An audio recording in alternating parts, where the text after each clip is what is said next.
Section 1. You will hear a conversation between a clerk at the inquiries desk of a transport company and a man who is asking for travel information. First, you have some time to look at questions 1 to 5.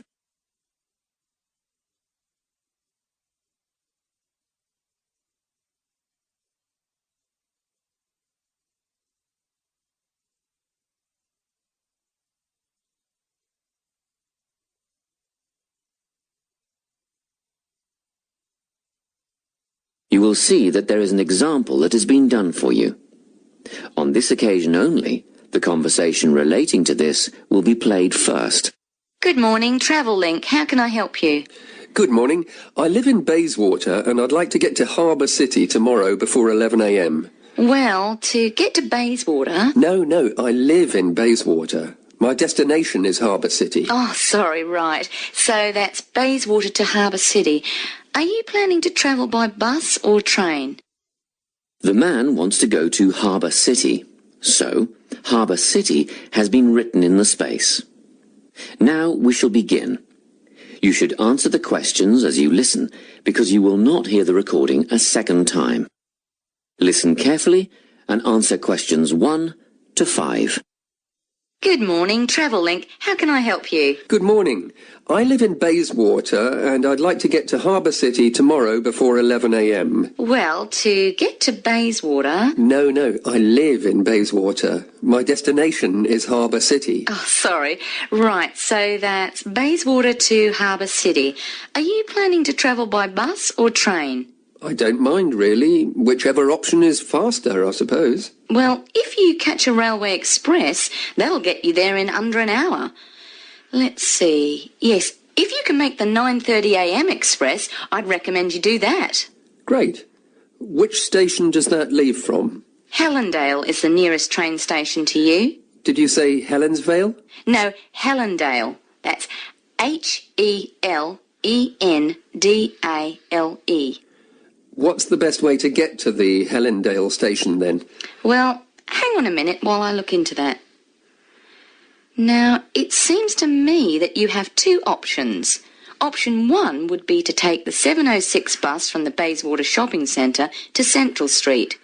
When you get there, you transfer to another bus which will take you to the station.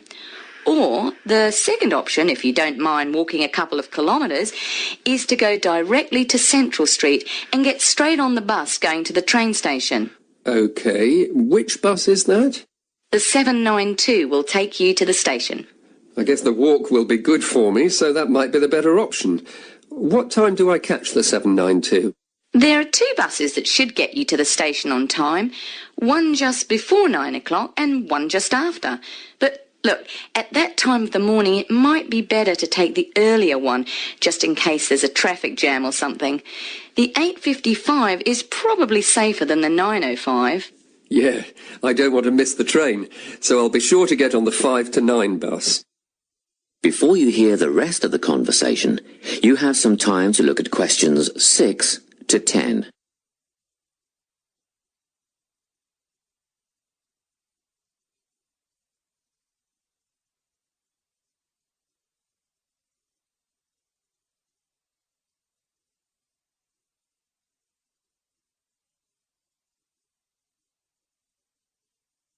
Now listen and answer questions 6 to 10. By the way, how much will I have to pay in fares? Well, you can get a ticket on the bus for $1.80 cash, and you'll need $10 each way for the train.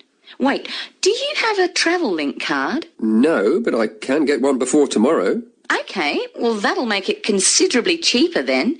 The bus will cost $1.50 each way, and the train will be... The train to Harbour City will... still costs $10 because you'll be travelling during peak hours in the morning, so no savings there, I'm afraid. However, if you could come back at an off-peak time... What does that mean? Well, if you could start your return journey before 5 p.m. or later than 7:30 in the evening... Actually, I wasn't planning on coming back till at least 8 o'clock anyway. Oh, in that case, you can make quite a saving if you use your Travel Link card. You did say you were planning to purchase one, didn't you? Yes, I'll pick one up later today. Good. That would mean your return train journey would only cost you $7.15 with your card. Thank you. Is there anything else I can help you with? Actually, there is. Do you know if I can use the Travel Link card on ferries? If you're thinking of the Harbour City ferries that go back and forth between the North and South Bank, those are the commuter ferries, then yes. A one-way trip costs $4.50, but with your card you'd make a 20% saving and only pay $3.55. So $3.55 for the commuter ferry. What about the tour boats? You mean the tourist ferries that go upriver on sightseeing tours? No, they only take cash or credit card. They're not part of the Travel Link company. Oh, I see. I don't suppose you know the cost of a tour? In actual fact, I do, because I took a friend on the trip upriver just last week. We decided on the afternoon tour, and that was $35 each, but I understand that you can do the whole day for $65. Thank you. You've been a great help. My pleasure. Enjoy your day out. That is the end of Section 1. Section 2. You will hear a guidance counsellor talking to a group of students. First, you have some time to look at questions 11 to 14.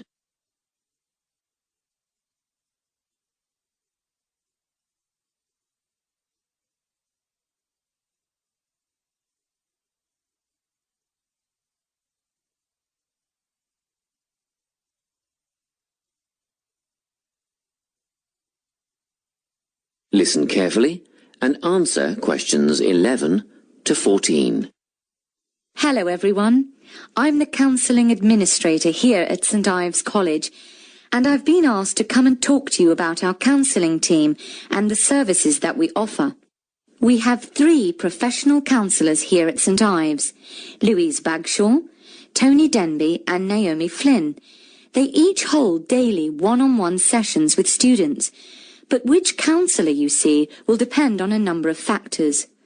If you've never used a counsellor before, then you should make an appointment with Naomi Flynn. Naomi specialises in seeing new students and offers a preliminary session where she will talk to you about what you can expect from counselling, followed by some simple questions about what you would like to discuss. This can be really helpful for students who are feeling a bit worried about the counselling process.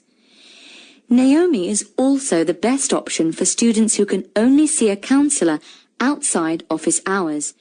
She is not in on Mondays, but starts early on Wednesday mornings and works late on Thursday evenings, so you can see her before your first class or after your last class on those days.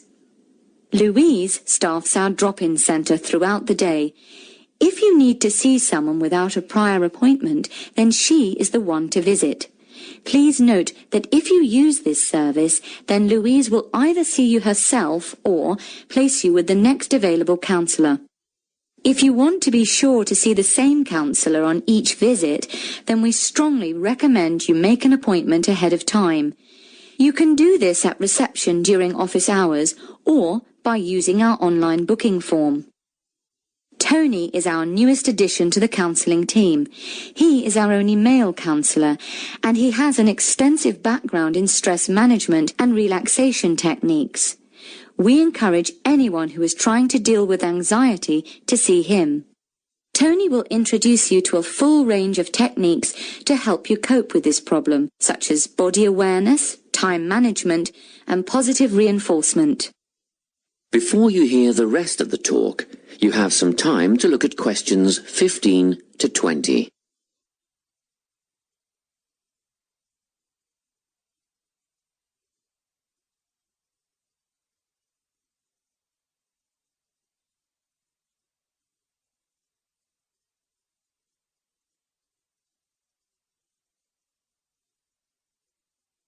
Now listen and answer questions 15 to 20.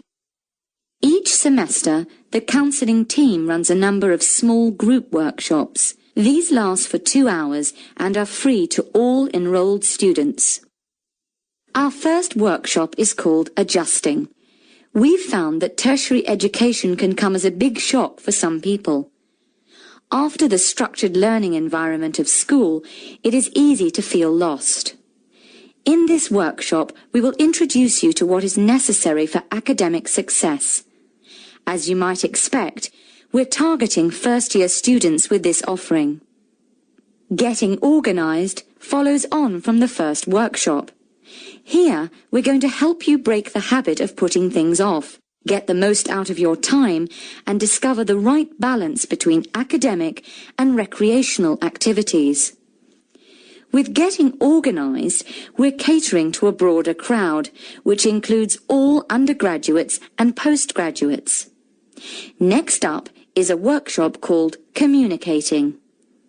The way people interact here may be quite different to what you're used to, especially if you've come from abroad. We'll cover an area that many foreign students struggle with, how to talk with teachers and other staff. We'll cover all aspects of multicultural communication. International students tend to get a lot out of this class, so we particularly encourage you to come along.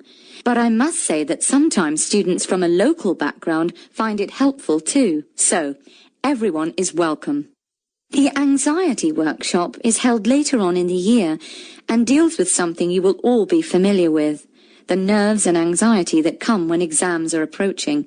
Many students go through their entire academic careers suffering like this, but you don't have to. Come to this workshop and we'll teach you all about relaxation and how to breathe properly, as well as meditation and other strategies to remain calm. We've tailored this workshop to anyone who is going to sit exams. Finally, we have the motivation workshop. The big topic here is how to stay on target and motivated during long-term research projects. This workshop is strictly for research students, as less advanced students already have several workshops catering to their needs. Well, that's it. Thanks for your time.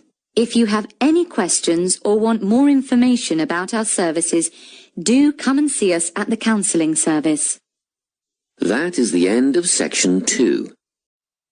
Section 3. You will hear a conversation between a tutor and two students who are preparing for an English literature test. First, you have some time to look at questions 21 to 24.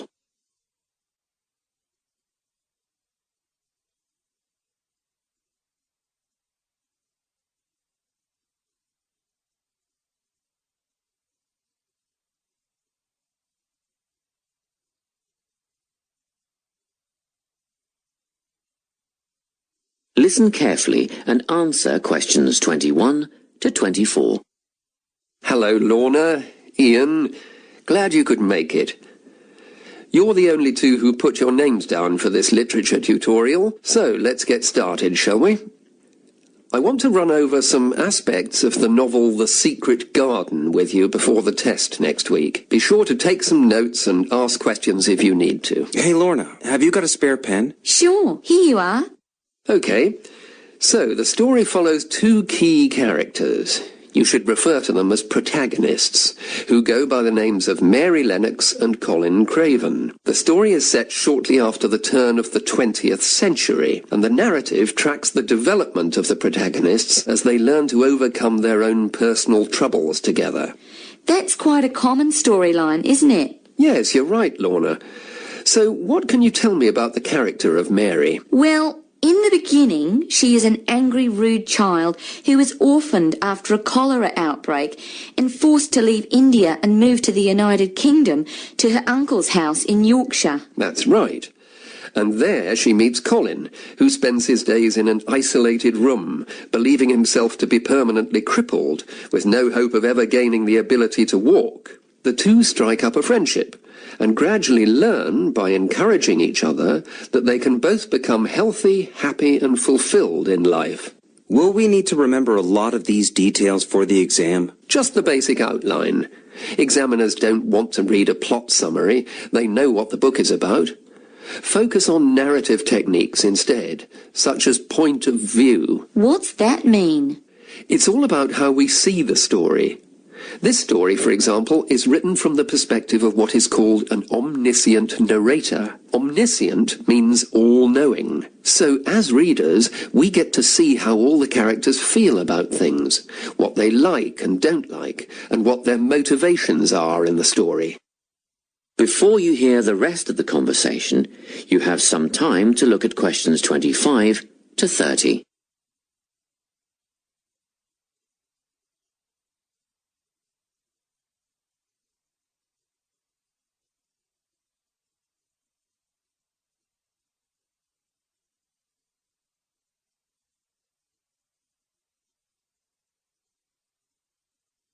Now listen and answer questions 25 to 30.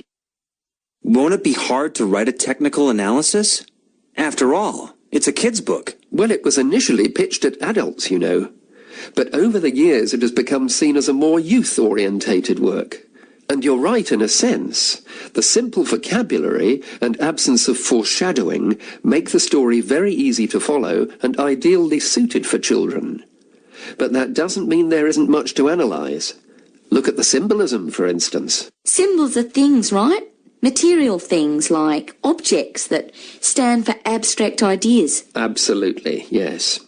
And the author uses many of them. There's the robin redbreast, for example, which symbolises the wise and gentle nature that Mary will soon adopt. Note that the robin is described as not at all like the birds in India. Roses are used as well, as a personal symbol for Mistress Craven. You'll see they're always mentioned alongside her name, and Mistress Craven's portrait can also be interpreted as a symbol of her spirit.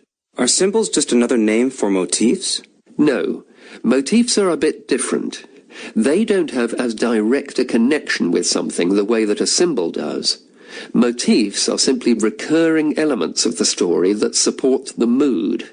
Are there any in this novel? Yes, two very important ones. The Garden of Eden is a motif. It comes up a few times in connection with the garden of the story. And then you've got the role that secrets play in the story. In the beginning, everything is steeped in secrecy, and slowly the characters share their secrets, and in the process move from darkness to lightness, metaphorically, but also, in the case of Colin, quite literally. His room in the beginning has the curtains drawn, and he appears at the end in the brightness of the garden. Anything else we need to know about? Yes. Nearly all novels explore universal concepts that everyone has experienced. Things like love, family, loneliness, friendship. These are called themes. The Secret Garden has a few themes that all centre on the idea of connections. The novel explores, for example, the way that health can determine and be determined by our outlook on life. As Colin's health improves, so too do his perceptions of his strength and possibility. The author also examines the link between our environment and our physical and emotional prosperity. The dark, cramped rooms of the manor house stifle the development of our protagonists. The garden and natural environments allow them to blossom, just as the flowers do. Finally, this book looks at connections between individuals, namely Mary and Colin. This necessity of human companionship is the novel's most significant theme, because none of their development as individuals would have occurred without their knowing each other. Well, that about sums it up, I think. That's a great help, thanks. Yes, thanks very much. That is the end of Section 3. Section 4. You will hear a talk on the topic of time perspectives. First, you have some time to look at questions 31 to 40.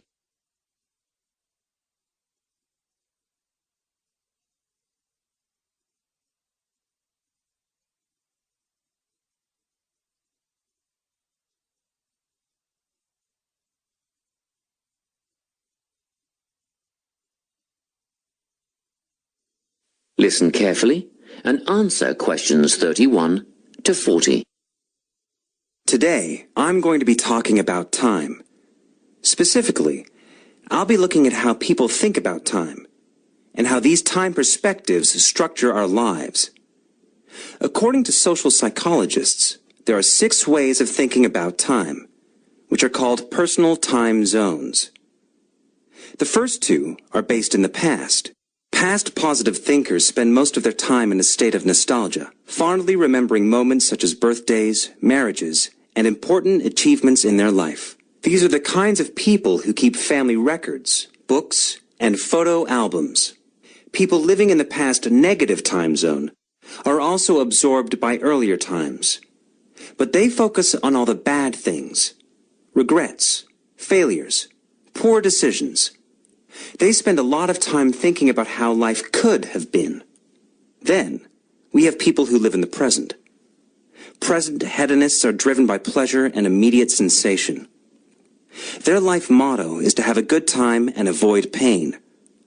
Present fatalists live in the moment too, but they believe this moment is the product of circumstances entirely beyond their control. It's their fate, whether it's poverty, religion, or society itself. Something stops these people from believing they can play a role in changing their outcomes in life. Life simply is, and that's that. Looking at the future time zone, we can see that people classified as future active are the planners and go-getters. They work rather than play and resist temptation. Decisions are made based on potential consequences, not on the experience itself. A second future-orientated perspective, future fatalistic, is driven by the certainty of life after death and some kind of a judgment day when they will be assessed on how virtuously they have lived and what success they have had in their lives. Okay, let's move on. You might ask, how do these time zones affect our lives? Well, let's start at the beginning.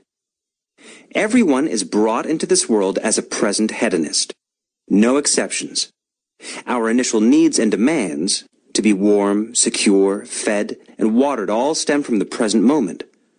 But things change when we enter formal education. We're taught to stop existing in the moment and to begin thinking about future outcomes. But did you know that every 9 seconds a child in the USA drops out of school? For boys, the rate is much higher than for girls. We could easily say, well, boys just aren't as bright as girls. But the evidence doesn't support this. A recent study states that boys in America, by the age of 21, have spent 10,000 hours playing video games. The research suggests that they'll never fit in the traditional classroom, because these boys require a situation where they have the ability to manage their own learning environment. Now, let's look at the way we do prevention education. All prevention education is aimed at a future time zone. We say, don't smoke or you'll get cancer. Get good grades or you won't get a good job. But with present-orientated kids, that just doesn't work.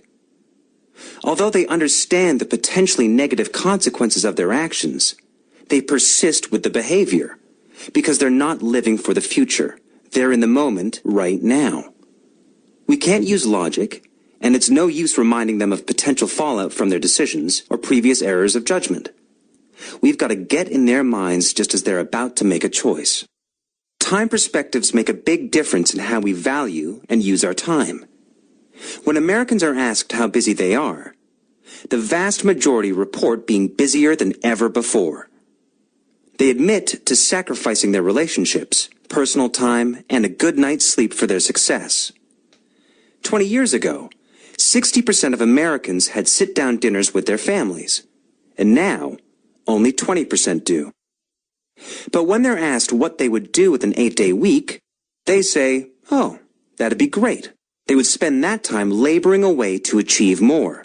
They're constantly trying to get ahead, to get toward a future point of happiness. So, it's really important to be aware of how other people think about time. We tend to think, that person's really irresponsible, or that guy's power hungry. But often, what we're looking at is not fundamental differences of personality, but really just different ways of thinking about time.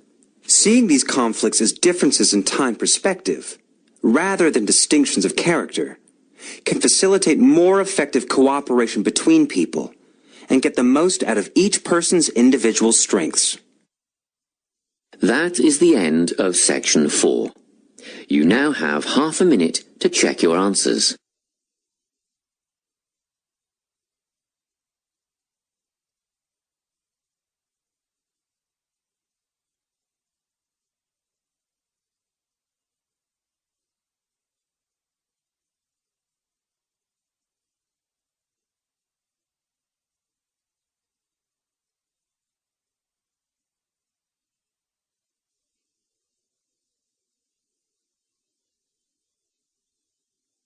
That is the end of the listening test. You now have 10 minutes to transfer your answers to the listening answer sheet.